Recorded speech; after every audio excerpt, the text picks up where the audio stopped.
কবি নির্মল করণের কবিতা প্রাণের জোড়া ফাঁকো।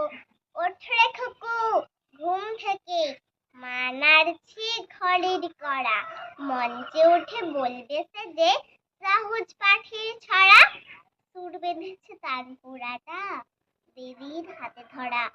আলু আমার আলু, ওগো আলু ভুবন ভরা, আলো নয়ন ধোয়া আমার, আলো হৃদয় ভরা।